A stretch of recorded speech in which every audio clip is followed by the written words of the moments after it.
팀장입니다. 어서 오세요. 네, 안녕하세요. 안녕하세요. 네. 오늘 이 무거운 시장을 어떻게 마무리하면 조금 더 손실을 줄일 수 있을지 두 분과 고민해 보도록 하겠습니다. 첫 번째 특징주는 드래곤플라이로 이야기해 볼게요. P2원, 게임하면서 돈을 번다. 새롭게 태어난 키워드고 이 게임주를 지금 움직이게 했던 원동력이었는데 드래곤플라이가 P2의 플랫폼 이야기했습니다. 올라갈 수 있을까요? 두 분 이 종목 오늘 더 들고 가시겠습니까? 매도하시겠습니까? OX로 의견 주시죠. 네, 이번에 X로 일치가 줬는데 사실 이 P2E가 시장에서 나오기만 하면 바로 쏘았던 키워드였거든요. 근데 왜 드래곤플라이에 대해서는 X 의견을 주셨을까요? 너무 늦게 나왔습니다. 타이밍이? 네, 타이밍이 지금 이제 전체적으로 NFT 관련주도 게임주도 다 하락하고 있는데 나 이제 이런 이슈가 나왔다는 건 주가에 방어되는 입장은 있겠지만 신규 진입은 당연히 좀 위험한 이야기가 있고요. 한국 같은 경우에는 이제 어느 정도 이슈가 있을 때 당연히 이제 규제 혹은 이제 다음에 한 번 정도 상승을 막는 어느 정도 이제 정책적인 이슈가 있는데 이제 P2E 관련해서도 이제 사행성이 조금 있다. 거기다 NFT 관련해서 내년에 과세 대상이다라는 이제 어느 정도 정책적인 이슈가 있으면서 상승폭을 좀 강하게 막는 느낌입니다. 그래서 만약에 여기서 주가가 상승 여력이 있었으면 정말 탄력이 있을 때 이런 이슈가 나왔어야지 됐는데 지금 이제 다 하락하고 있는데 이제 뒤늦게 나와서 주가 상승을 좀 기대해 보기에는 너무 게임 관련주들 좀 이제 코인 NFT 관련주들이 너무 상승세가 컸기 때문에 그만큼 피로감 또한 좀 깊을 것이다라는 좀 전망에 내비치고 있기 때문에 지금 당연히 신규 매수도 금물이고 이제 어느 정도 수익권에 있는 분들도 마무리하고 이제 다른 종목들을 공략하시는 게 조금 더 이제 좋은 전략인 것 같습니다. 타이밍이 좋지 않았다. 이걸로 정리가 될 것 같네요. 드래곤플라이 오늘 이 호재에도 불구하고 윗꼬리가 달렸습니다. 두 분 모두 다 매도하고 가자. X 의견 주셨고요. 이어서 두 번째 특징주 만나보시죠. 네, 이번에는 대형 포장입니다. 굴판지 업황 호조가 지속될까? 우리 코로나19로 인해서 배달을 정말 많이 하는 배달의 민족이 되었고 그래서 저희 집에도 택배 물량 굴판지가 항상 쌓여 있는데 우리 송하늘님 집에도 그러실 것 같거든요. 아, 네. 네, 우리 팀장님은 이 종목 어떻게 의견 주셨을까요? 두 분의 의견 OX로 확인해 보죠. 네, 저도 온데 택배 많이 받는 사람, 안 받는 사람 이렇게 나뉘어지나요? 아닌가요? 일단 송하늘 팀장님은 왜 O 의견 주셨어요?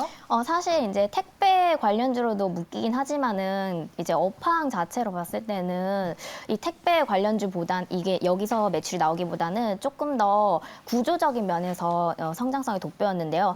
골판지 업계 흐름은 2018년도부터 갑작스럽게 수익성이 좋아지기 시작해서 그때부터 이제 현금 흐름이 많이 쌓이기 시작했는데 이 영업이익이 쌓인 지 얼마 되지 안 돼서 이렇게 현금 흐름이 저평가된 그런 경향이 있습니다. 그래서 이제 이런 경우에는 뭐 사모펀드 같은 투자처로부터 이렇게 소규모 M&A를 통해서 기업들 합병을 하곤 하는데 이제 낮은 밸류에이션이 이 지금의 현재 가파른 상승세를 견인하고 있는 것으로 보여지고요. 이제 전환사채 물량이 이제 거의 다 해소가 되는 모양새로 봐서 주가 부담도 크지가 않은 상태로 보여지기 때문에 네. 또 이제 이번에 뭐 운송 업체들, 택배 업체들이 1,000개 이상의 물품에 한해서는 상자 가격을 인상하자라는 제안이 들어 이제 협상을 하기 시작했는데 이 협상은 이제 4분기 매출에 조금 반영이 되고 그 이후에 이제 매출에 충분히 더 크게 반영될 수 있다고 보여져서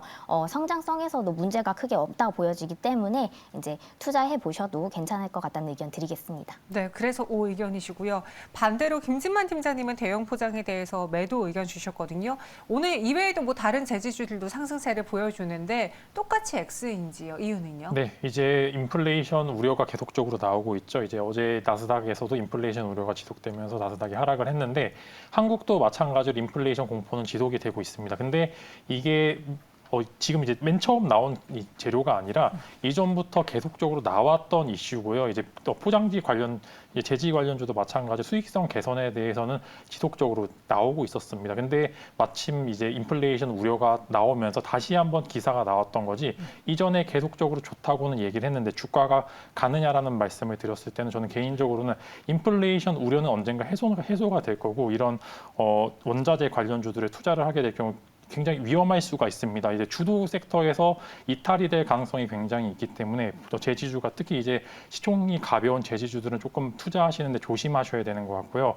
업황에 대해서 불확실성이 계속 있습니다. 좋을 수도 있지만 나쁠 수도 있습니다. 이 부분에서 반반 싸움에서 가져가시기보다는 그래도 승률이 높은 쪽에 베팅을 하시는 게 훨씬 더 매력적이라고 보기 때문에 이런 인플레이션 우려로 인해서 단기간 오르는 원자재 관련주들은 조금 바닥에서 이미 매수를 하셔서 오늘 같은 경우 사실 이제 매도하는 타이밍이지 신규 매수를 하기에는 그렇게 매력적이진 않다라고 말씀드릴 수 있을 것 같습니다. 네, 이 제지주들 그리고 우리가 봐야 되는 게 인플레이션율 봐야 되는데 사이클을 타기 때문에 대형 포장에 대해서는 일단은 매도를 해보자 의견 주셨습니다. 두 분의 의견은 나뉘어졌지만요. 여러분들 한번 잘 참고해 보시고요.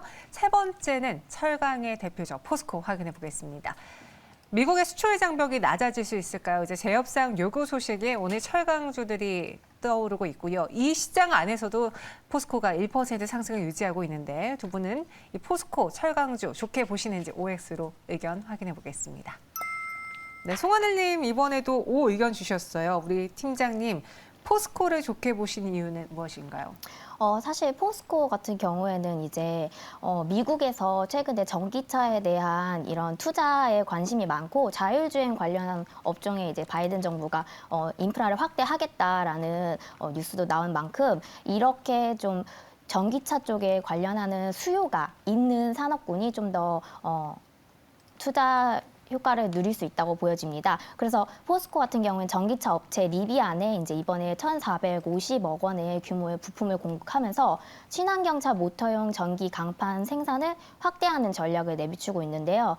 최근에 이제 중국에 대한 견제로 미국의 원자재를 조금 좀 제한하는 그런 상황이기 때문에 철강 역시도 마찬가지로 좀 중국 견제를 위해 미국이 다른 수요량을 맞추기 위해 우리나라와의 이런 철강 커터 협상에 대해서도 조금 더 규제를 풀어줄 수 있지 않을까라는 그런 가능성이 높다고 생각을 하여서 저는 O를 드렸습니다. 네, 철강주 좋은 소식 기다리는 중이에요. 철강주 기회가 오려나 궁금합니다. 철강주 많이 쉬었죠. 철강주도 오래 쉬었어서 많은 분들이 지금 의견 주고 계신데 김진만 팀장님도 그럼 이 이슈로 인해서 철강주를 좋게 보시고 이제는 갈 때가 됐다라고 판단하시는 건지요? 네, 주가상 그렇게 부담스럽지 않은 가격대가 왔습니다. 거기에 악재는 어느 정도 반영이 되어 있다라고 말씀을 드릴 수 있을 것 같은데 일단은 철강 섹터가 왜 하락을 했는지 근본적인 원인을 보면 이제 중국에서 부동산 경기가 굉장히 안 좋습니다. 헝다그룹도 지금 이제 부도 위기가 계속적으로 나오고 있고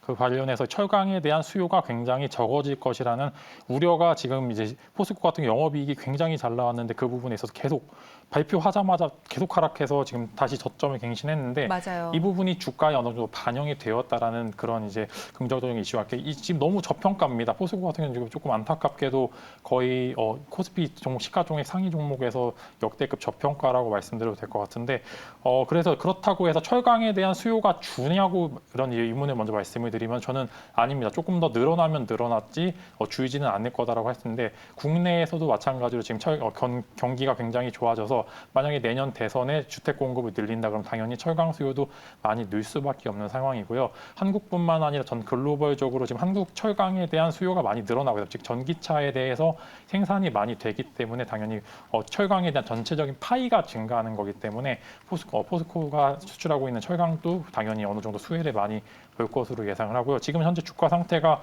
워낙 매력적이기 때문에 거기다 배당적인 이슈도 충분히 5%에서 6% 가까이 되는 배당의 메리트까지 같이 가지고 있기 때문에 방금 이제 좀 대형 포장이랑 좀 걔가 다릅니다. 미래에 대한 성장성이 어느 정도 보이기 때문에 네. 포스코 같은 경우에 원자재 관련주임에도 불구하고 조금 매수 의견을 드릴 수 있을 것 같습니다. 말씀하신 것처럼 정말 그 헝다 이슈 이후로 국내 증시 안에서 건설주, 철강주들이 또 많이 떨어졌거든요. 이일도 올라올 수 있는 그 기회가 되길 눈여겨보겠고요. 이번에는 마감에 산다 시간입니다. 오늘장 마감 얼마 안 남았어요. 두 분은 이 마감 시간을 이 종목으로 공략해보겠다고 하시네요. 마감에 산다 키워드 확인해 보시죠. 수소와 반도체 그리고 산업 확장 현실화인데요.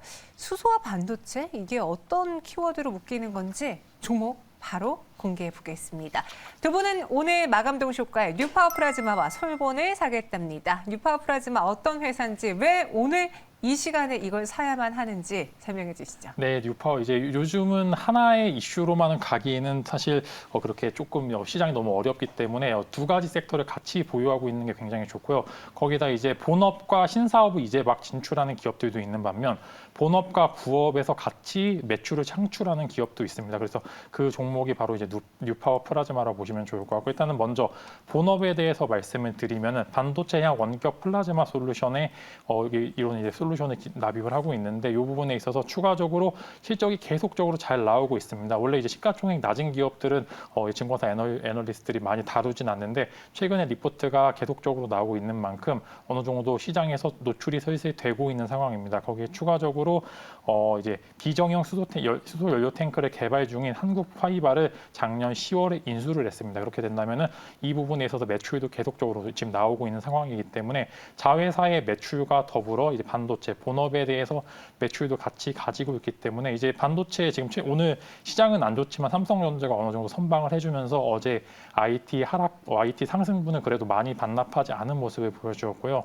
추가적으로 이제 반도체 관련된 이슈가 나오게 된다면 IT 업종에 대해서는 지속적으로 상승이 있을 것 같은데, 수소 관련도 섹터를 보시게 되면 수소 관련주들은 지금 많이 눌려 있습니다. 맞아요. 어느 정도 네. 조정이 있고 12월에 있을 많은 이슈들을 좀 기다리는, 좀 힘을 모으는 기간이라고 보시면 좋을 것 같은데, 그렇게 된다면 두 가지 이슈를 같이 챙겨갈 수 있기 때문에 이 부분에 있어서 추가적인 밸류 같이 보시면 좋을 것 같고, 요즘 이제 워낙 시장이 안 좋기 때문에 반도체 하나보다는 여러 다방면의 섹터를 보유하고 있는 종목들을 한번 공략을 해보시면 좋을 것 같습니다. 가격은요? 네, 가격 이제 전략 먼저 말씀을 드리면, 일단은 7,000원 이하에서 좀 매수하시면 좋을 것 같고요. 단기적인 목표가는 8,600원, 손절가는 5,500원을 제시드릴 수 있을 것 같습니다. 네, 7,000원 이하에서 매수, 그리고 목표 주가 8,600원, 손절가는 5,500원 제시해 드렸습니다. 그리고 송하늘 팀장님은 솔본을 갖고 오셨는데, 솔본 뭔데 차트가 예쁘죠? 라고 채팅방에 또 글이 올라왔어요. 어떤 회사인지, 왜 공략해야 되는지 소개해 주시죠. 네, 이제 솔본 같은 경우에는 인공지능 AI 관련주로서 빅데이터 검색 솔루션이랑 인공지능 기반 지능 정보 솔루션을 이제 개발하는 업체의 지주사격이라고 보시면 되겠습니다. 이제 코로나로 인해서 아무래도 노동 인구가 매우 감소했던 것이 전 세계적으로 타격이 컸었는데요. 미국 같은 경우에는 이제 실업자가 이제 다시 돌아오지 않고 그대로 실업을 유지하는 경향이 더 센 것으로 나타나서 아무래도 이번에 물류 공급 대란이 일어났던 것에서 운임비가 상승하고 한 것에 이러한 점들이 이제 한몫을 했었는데요. 이제 이런 것을 대체할 것으로 아무래도 로봇 산업이 발달하는 것에 있어서 이제 주목을 받고 있습니다. 그래서 카카오나 네이버 같은 이제 거대 기업 쪽에서도 이제 AI 경쟁 산업이 좀 치열하게 나오고 있는데요. 이 산업 속에서 카카오와 네이버 쪽의 키워드 자체가 상생이기 때문에 관련 업체들에게도 주목될 필요성이 있다고 느껴져서 오늘 추천하게 되었습니다. 그리고 또한 이제 원격 의료 관련주들이 최근에 또 돌파 감염 코로나가 다시 확진자가 늘어남에 따라서 관련주들에 대한 필요성이 다시 제기되고 있는데요. 이러한 인피니트 헬스케어의 지분을 소유한 계열 회사를 갖고 있기 때문에 다양하게 좀 시장에서 주목받을 수 있는 요소로도 적합하다 판단하였고요. 또 이제 이러한 의료 사업 확장과 이제 다양한 사업 연계 가능성으로 시장 수요에 이제 적합한 요소를 보유한 상황에서 차트를 보게 되시면은 한번 갭으로 상승했던 구간이 있었습니다. 네. 그래서 그 갭으로 상승한 구간에서 거래량이 많이 나온 데 대비해 주가가 지속적으로 떨어진 그 거래량 수급은 빠지지 않은 것으로 확인되어서 바닥을 다지고 다시 거래량이 들어오고 있다는 점을 굉장히 기조를 좋게 보고 있고, 기관 수급도 최근 고르게 들어오면서 추가 상승을 기대하는 방향으로 가고 있습니다. 그래서 저의 이제 매수가는 현재 부근에서 좀 매수를 해봐도 괜찮을 것 같으며, 네. 이제 목표가 같은 경우에는 기존에 이제 전에 갭상을 했었던 그런 부근에서 한 7,000원 부근을 로 목표가를 드리고요. 그리고 손절가 같은 경우에는 이번에 상승을 했다가 다시 떨어지는 부분이 떨어질 수 있다면은 이제 밑으로 떨어지면 안 되는 부분이 5,500원 제시해 보도록 하겠습니다. 네, 5,500원은 손절가로 지켜보자. 그리고 목표 주가 7,000원, 오늘 종가에 매수해 보겠다면서 솔본 소개해 주셨습니다.